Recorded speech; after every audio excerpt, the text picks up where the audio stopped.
So I'm going to look a little bit now at the Olympians. I want to start off just by going through some of the underdeveloped aspects, the excessive aspects, and then the high frequency aspects of each of the Olympian gods. So we'll start off with Zeus. We'll go through the order of these Olympians. And the underdeveloped aspect of Zeus would be that he's ineffectual, he's powerless. The Zeus energy, which is fundamentally about having power, is underdeveloped, so there is a lack of power. Obviously, the excessive energy would be that he is tyrannical, that he is too focused on his power over others, or the power of control over the world. So that then starts to create negative energy. Obviously, an underdeveloped or an excessive energy are both kind of negative energies, while the high frequency energy is the pure form. So the high frequency of Zeus is authority, confidence, bringing order. It's also very much the father figure, the ordering aspect of the father figure, of creating certain rules which then create harmony in life. Then we've got Hera. Her underdeveloped aspect is low self-esteem, loss of herself in her relationships, and she might be sort of just a walkover. She doesn't have a voice. The relationship, the partner, is more important than her own voice. In an excessive expression, she would be possessive, she would be jealous, and that is an aspect of her that is often seen in mythology. So she's also got that control. Again, she's the queen of heaven. She's also the mother in her most positive high frequency. So she's the mother that creates order and love and a loving environment.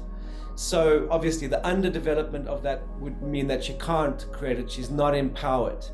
And then the overdeveloped or excessive would be that she's too controlling and that she kind of kills and smothers through her want to control.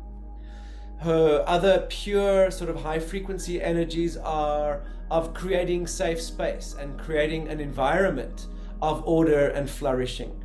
But it's very much more the emotional side that she brings. Zeus, as her male complement, brings, let's say, a worldly aspect. He brings in, let's say, the education. It's an order that can then reflect into career, into the world out there, whereas Hera is more about the emotional order, the emotional stability, the love and the nurturing. Next we come to Athena. Her underdeveloped side is that she's uninformed, she's ignorant. She's willfully ignorant. She doesn't want to learn. She doesn't want to develop that inherent wisdom that she has. She's also kind of thrown around, tossed around by fate because she doesn't plan and strategize.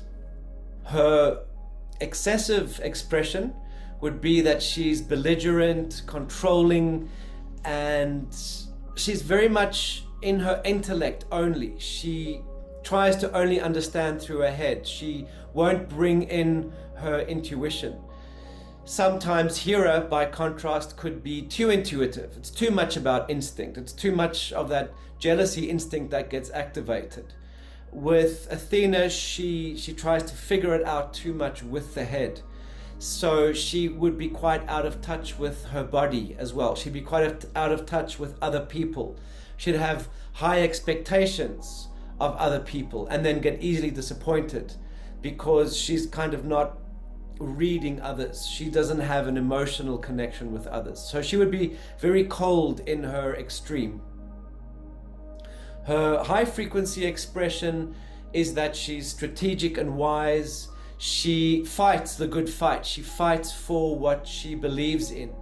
And she's the noble warrior, as we discussed last time, the Bushido, which is the highest spiritual expression of the warrior energy. And she also represents kind of a rational, scientific style civilization. And that, all civilizations maybe have one or other aspect that are more developed.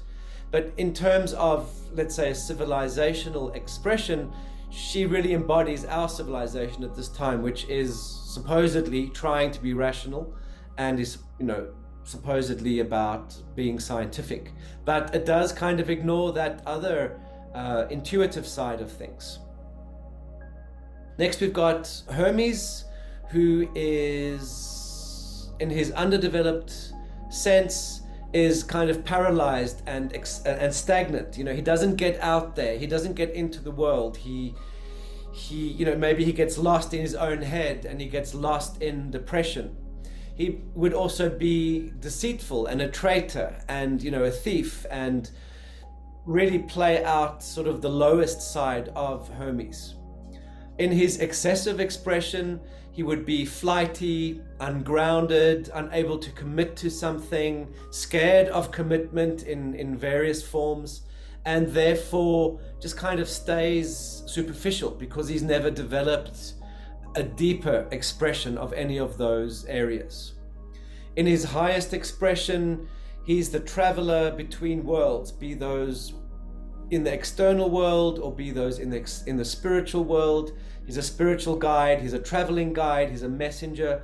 So he's kind of able to bridge the different worlds. He's able to create and facilitate communication between people as well. That makes him a perfect diplomat, for example. He brings people together, he bridges different realities so that there's dialogue, so that there's communication. Hephaistos, as the first of the fire gods, and this is informed by his mythological stories, he can be lost in self-pity. He can easily become the victim. He can feel crippled by life or his own limitations or the limitations that life impose upon him. In his excessive expression, he would create harmful objects, or he would bring harmful ideas into expression. He would also be manipulative. He uses his abilities in order to manipulate others. Let's remember that Hephaistos married Aphrodite, so even though he wasn't physically particularly charming, his creations charmed those around him.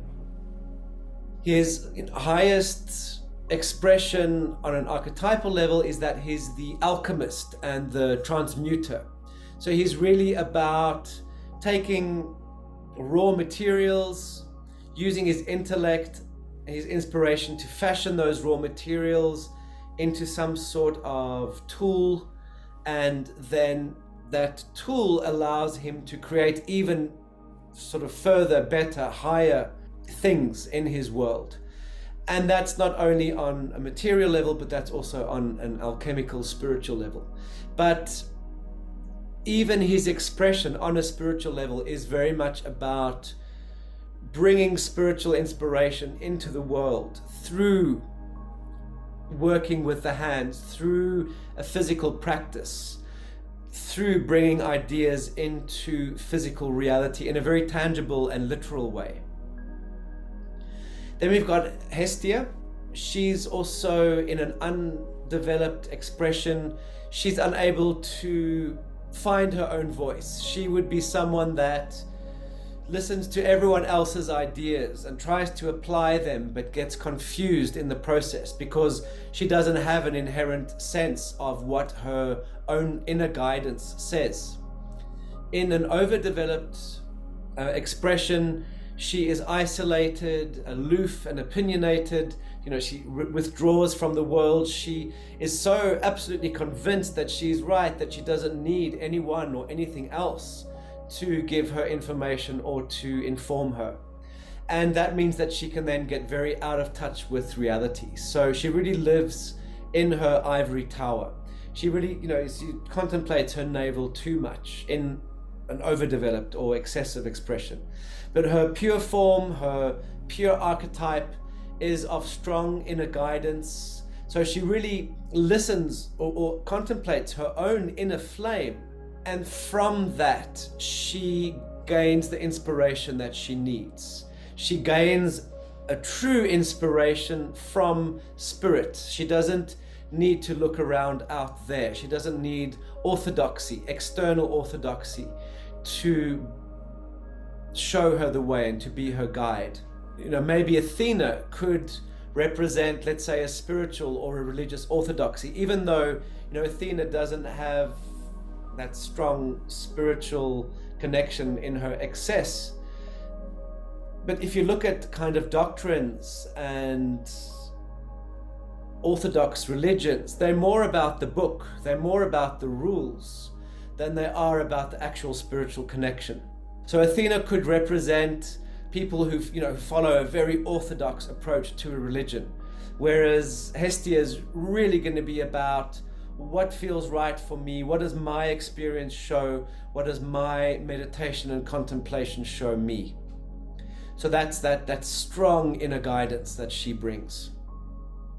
Of course, that can become foolishness if we don't read the reality around us. Apollo is, in his underdeveloped expression, frustrated creativity. He's got no appreciation for beauty or the finer things in life. He is just actually frustrated because that fire that he has doesn't have an expression. In an overdeveloped form, he becomes too precious about beauty and too precious about what's right, what is sort of the correct way to experience either art or philosophy. Even political correctness could tie into that. It's like, this is the right doctrine. That could also be Athena, of course, but this is the right way, and getting very precious about that. He also has an excessive perfectionism. In his purest archetypal form, he is kind of the beacon of reason and the art. He brings in the harmony of music. He brings in the harmonics in aesthetic expression. He is the epitome of the sort of artistic civilizational expression.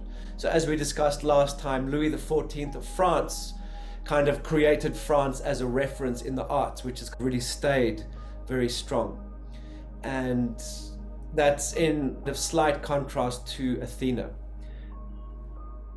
Then Ares is, of course, the god of war. So his underdeveloped expression would be self-loathing, frustration, being defenseless, having all this rage inside, but he kind of hasn't developed, let's say, martial arts, or he hasn't developed his ability to express himself in the external world. So it just becomes frustration and self-loathing.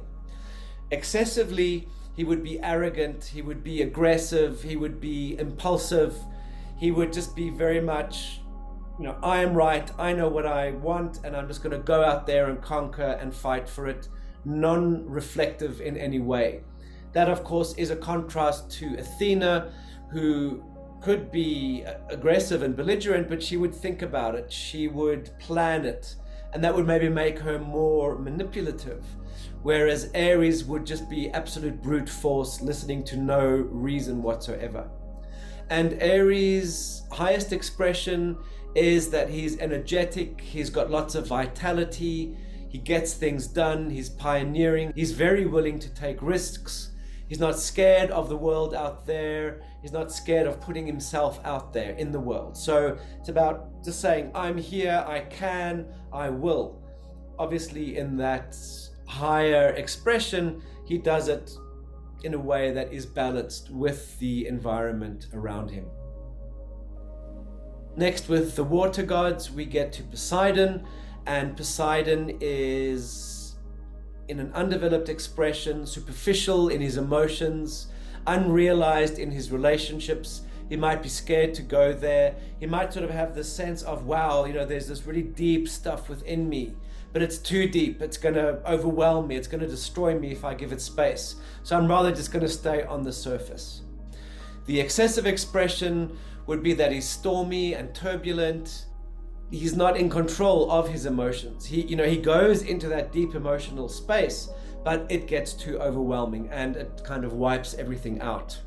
His pure archetypal expression would be that he's powerful and mature, he's balanced and confident in his emotions and relationships, which means that he's able, on the one hand, to listen to his partner, but also to express himself in a healthy and balanced way. And he would have a very fathering, sort of caring, loving energy as well. So he's kind of the emotional father that would take care of the emotional needs of the child. Whereas Zeus, for example, would be more about creating the order and the structure in the world, preparing for career, developing skills. Next, we've got Aphrodite, and underdeveloped, she is disconnected from her body. She's unsensual. She's scared of her body. She's scared of letting those senses and her sexuality getting too much. Just as Poseidon would be about his emotions getting too much, Aphrodite is about, let's say, her sexuality or her sensuality taking over or being taboo somehow, and she just doesn't go there. The excess would be that she's completely promiscuous, she's completely hedonistic, she's just about, seeking and finding the pleasure. Like Apollo, she could maybe be too precious about beauty. Maybe she's very vain.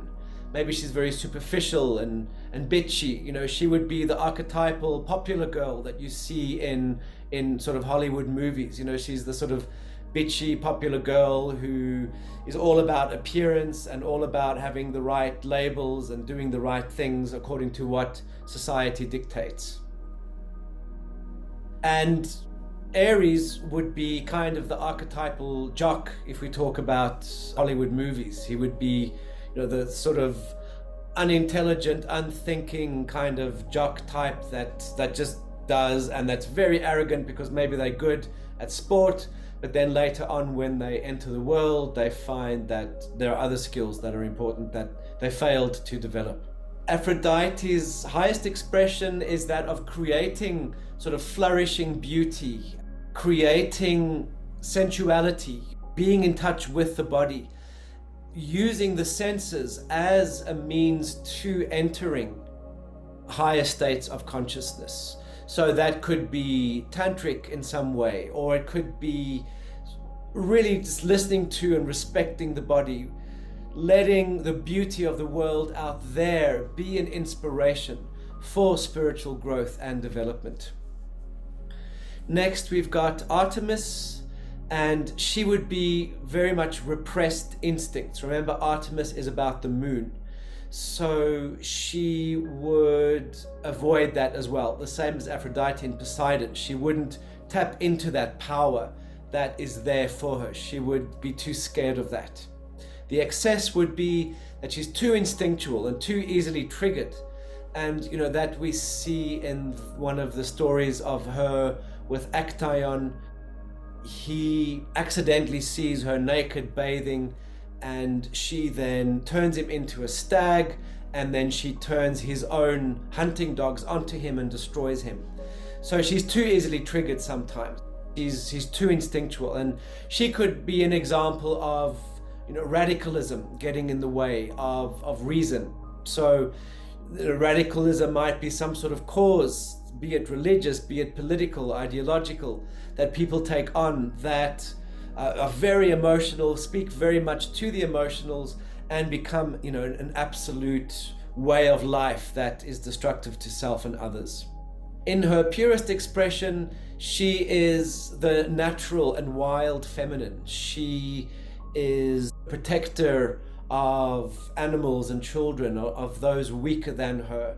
She is curious about life, but she feels very comfortable in her body, in the world. She doesn't need to try and be something that she's not. She's curious to try all sorts of different things.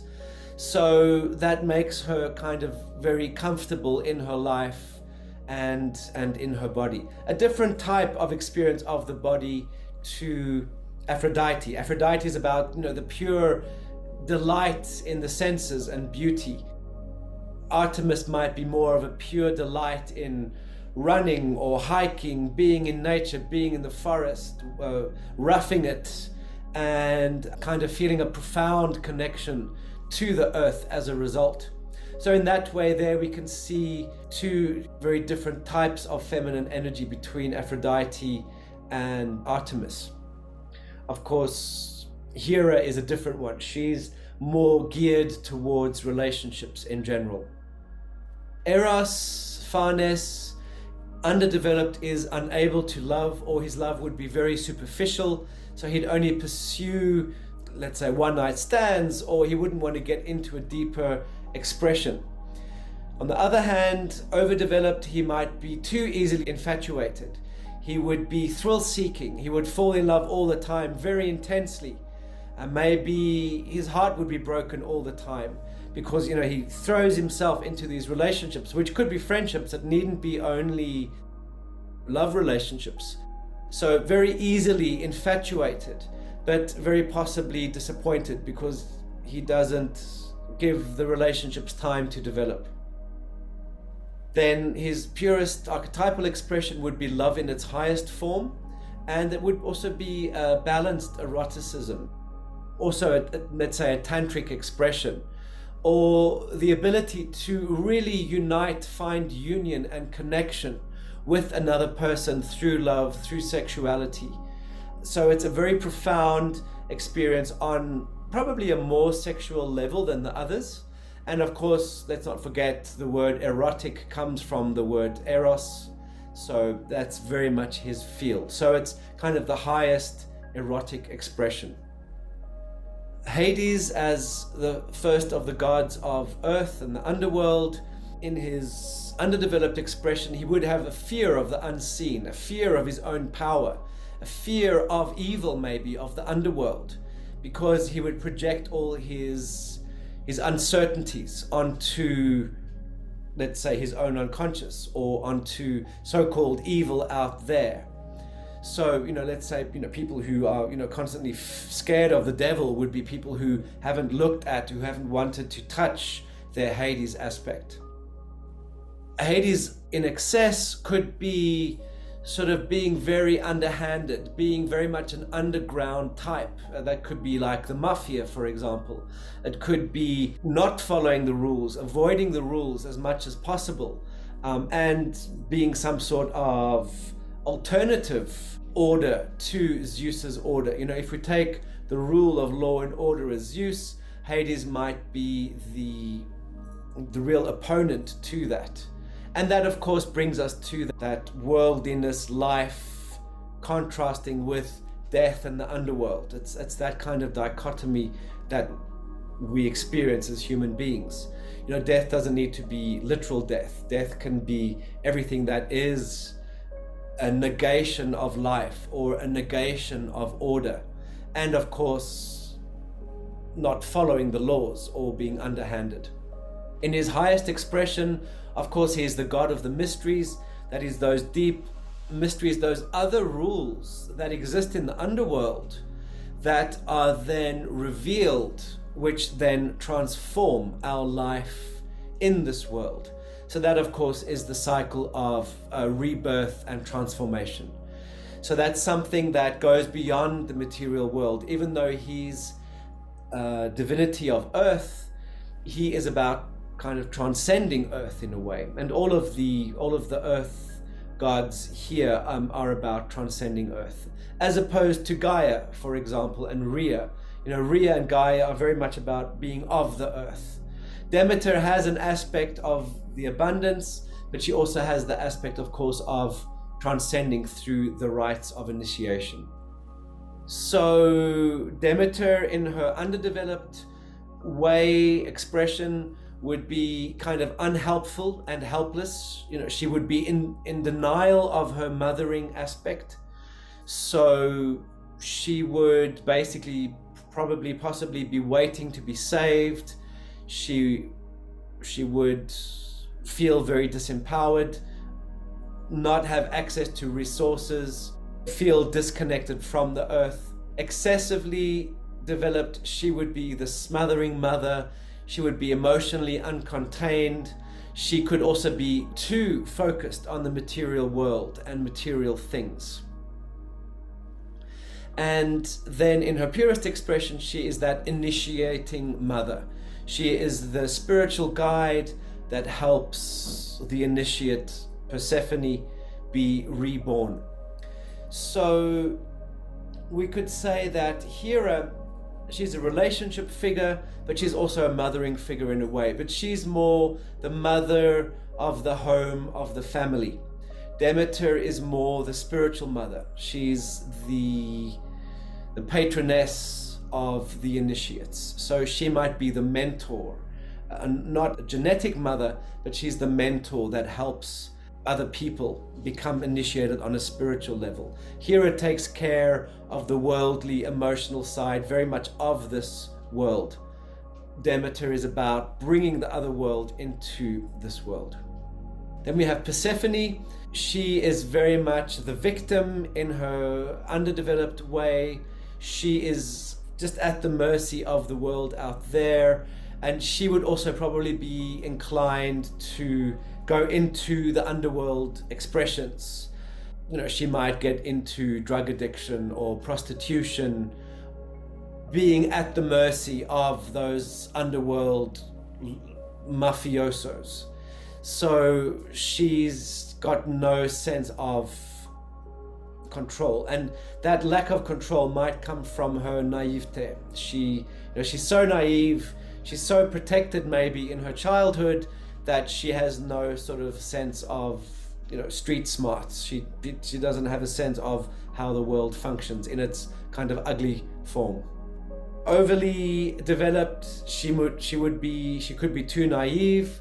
She could also be just very paranoid about the negative possibilities of the world. So she tries to protect herself too much. She remains the eternal naive child. She doesn't ever grow up. In her purest form, she's the initiate into the mysteries. Demeter is the initiator and Persephone is the initiate. So she has the ability to surrender and trust. That trust and surrender is obviously a higher frequency of being naive and, at the mercy of others. And she comes into power in unexpected ways. Remembering her story, she starts off as the victim of Hades, but later she becomes the queen of the underworld. That's when she owns her power. So she brings that power in unexpected ways, and someone really coming into their own through the course of their life. They might start off as the naive, eternal child, but that naivete eventually brings a certain charm that gives them their own type of power, which isn't a Zeus type of power.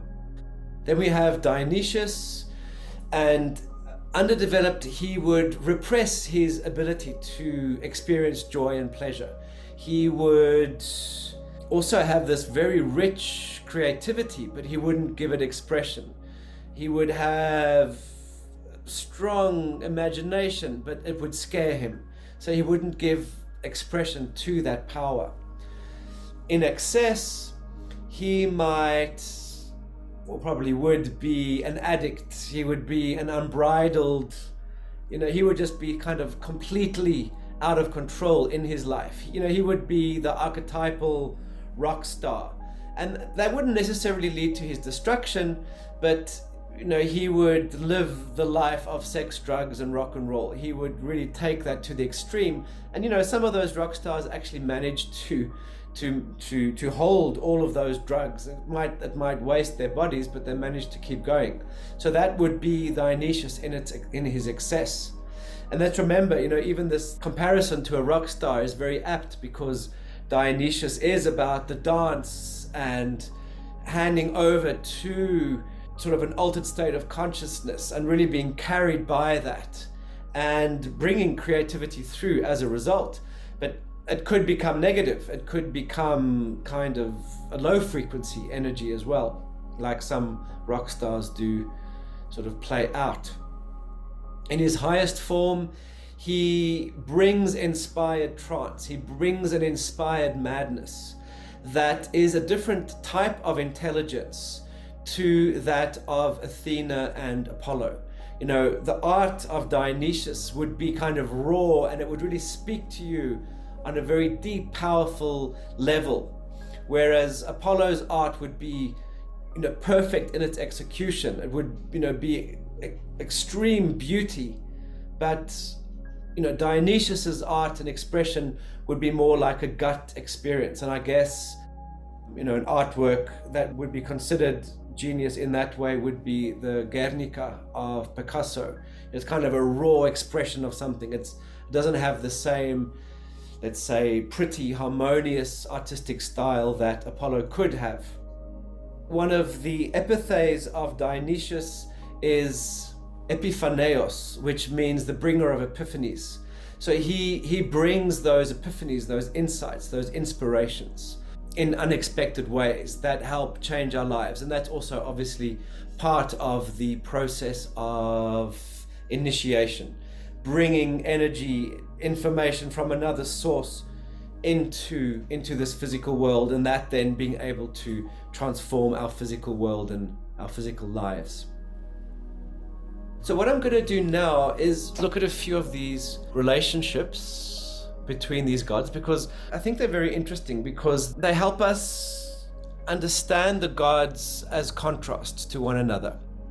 So the first, you know, really big contrast, of course, is in terms of male gods between Apollo and Dionysus. As we just discussed, you know, Apollo is the more harmonious side, Dionysus is more the unconscious side. And we've got a similar contrast between Athena and Artemis. You know, Athena is the urban woman, she's the urban warrior, she's successful, she's rational. Artemis is the exact opposite. She stays far away from the cities, she lives in the forest, and, you know, she's more comfortable with animals and children. Whereas Athena's, you know, very much, let's say, the lawyer type or the philosopher. She wants to have intellectual discussions. The same goes for that contrast between Apollo and Dionysus. It's the same thing. Dionysus is more about nature, connecting to one's own nature, whereas Apollo is about the learned information and, you know, kind of what societal conditioning has brought. And that doesn't mean that Athena and Apollo are bad. You know, in their extreme, they can be completely out of touch with their true selves. But when they're balanced, they bring in that perfect way of creating just laws, of creating beautiful and harmonious, let's say, architecture, workspaces, you know, creating harmonious, intelligent solutions to things that we need to deal with in the world. Whereas, let's say, Artemis and Dionysus are kind of fine when they're on their own, or if they're in a small band, you know, they've all got their followers in mythology. When it's a few of them, it's fine, and their rule, their kind of loose way might work. But when it comes to a very large society, a city, then those ways don't work. So, of course, those ways of the city have been born out of necessity, and their excess can be tyranny, but when they're in balance, they bring justness and equality. So those are two sort of interesting contrasts. Another interesting contrast is, of course, Ares and Aphrodite. Ares is the archetypal, let's say, undeveloped male potentially, and Aphrodite is the undeveloped female potentially. So he's the wild man. Artemis is also the wild woman. So they could kind of speak to each other in a way. Aphrodite can kind of speak to Apollo in the sense that they're about beauty and the arts. But Aphrodite has nothing in common with Athena. Aphrodite is more connected to nature, but not in the same way as Artemis. So there are a few of those relationships. Sit with those in the next week, you know, lay out the cards, put them next to each other, try and see how they contrast with each other, because they do create interesting distinctions.